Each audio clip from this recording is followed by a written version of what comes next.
The Battle of Black River was a series of conflicts between April and August 1782 during the American War of Independence. They were fought between British and Spanish forces for control of the Black River settlement, located on the Caribbean coast of present-day Honduras. Spanish forces forced out a small British garrison and most of the settlers in April 1782. The British responded in August, regrouping the settlers and reinforcing them with troops from Jamaica. They successfully recaptured the settlement from the disease-depleted Spanish force. Background: Macias de Galvez, the Captain-General of Spanish Guatemala, was ordered by King Charles to dislocate the English from their hidden settlements on the Gulf of Honduras. In 1782 he embarked on a series of actions to wipe out British settlements which held long-established logging rights on the southern coast of the Yucatan Peninsula, and also settlements on the Mosquito Coast. In March 1782, more than 800 Spanish troops led by Galvez had captured Roatan, overwhelming the British garrison that then numbered just 80 men. With reinforcements of another 600 men he went on to capture the Black River settlement the next month, which was defended by less than 20 men. James Laurie, a major in the 49th Regiment of Foot who commanded the small British force, resisted as best he could,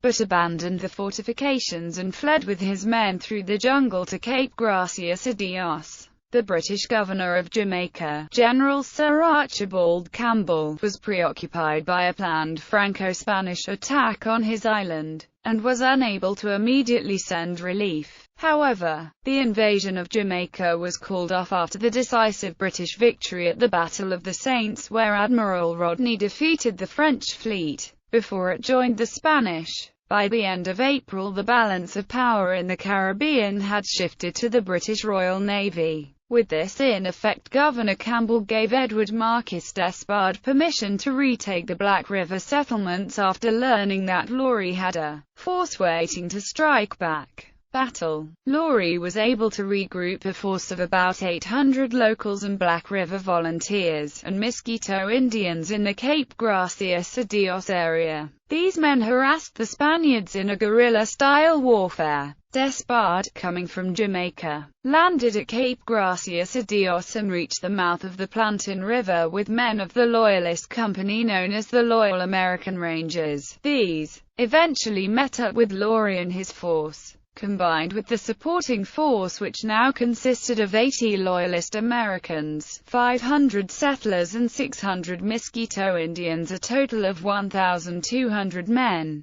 A squadron of Royal Navy and armed merchant ships stood by in support. Despard wasted no time in attacking the Spanish to gain the element of surprise. Meanwhile, the Spanish garrison on Black River had been reduced by disease since its capture in early April. At Quip River, where Fort Darling was located, a small Spanish contingent of 75 Spaniards was surprised and all but one were either killed or taken prisoner. A survivor by the name of Manuel Rivas escaped to warn the other soldiers at Caribe. Finally, on the 22nd of August, Despard surrounded Caribe at Black River Bluff opposite the Eastern Blockhouse, overwhelming the 140 Spanish soldiers, who surrendered after a short fight. A day after the surrender, a Spanish palaca from Trujillo of 16 guns carrying reinforcements of 100 troops and provisions for the Spanish was captured by the small British squadron of ships just off the coast. What was left of the Spanish force from Galvez's April expedition surrendered by the end of August. Articles of capitulation were proposed by Don Thomas Julia to Despard, who accepted. Aftermath. Laurie and Despard had thus regained control of Black River, taking more than 27 Spanish officers and 715 rank and file as prisoners. Also captured were 3 colors and 33 cannon. Most of the prisoners, in agreements of the terms of surrender, were told not to fight under arms again until the end of the war and were promptly sent to Omoa. Laurie and Despard, however, decided to stay and defend their territory, fearing a Spanish counterattack. Juan de Cajigal, governor of Havana, had learned of the defeat and had fallen into disfavor with Galvez and was about to remove him from command altogether. Galvez though requested reinforcements, but none were coming from the governor. However, this time the Spanish with their French allies were on the defensive, their strategy having changed somewhat after the Battle of the Saints.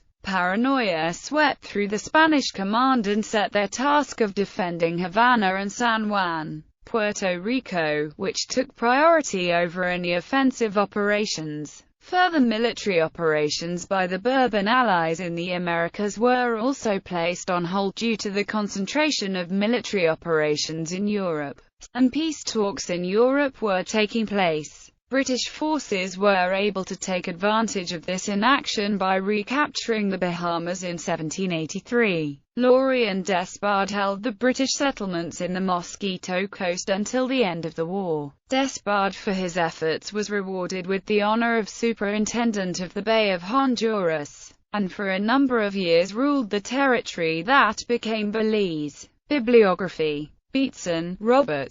Naval and Military Memoirs of Great Britain, from 1727 to 1783, Volume I, Volume 3, Appendix, London, 1804. Dawson, Frank Griffith. William Pitt's settlement at Black River on the Mosquito Shore, A Challenge to Spain in Central America, 1732–87. The Hispanic American Historical Review 63, 677–706. DOI 10.2307, 2514901. JSTOR 2514901. Chavez, Thomas E. Spain and the Independence of the United States, An Intrinsic Gift. UNM Press. ISBN 978-0-8263-2794-9. OCLC 149117944. J. Mike, The Unfortunate Colonel Despard, Bantam Press, 2004. ISBN 0-593-05195-5. Nichols, John, The Gentleman's Magazine, Volume 52, London, 1782.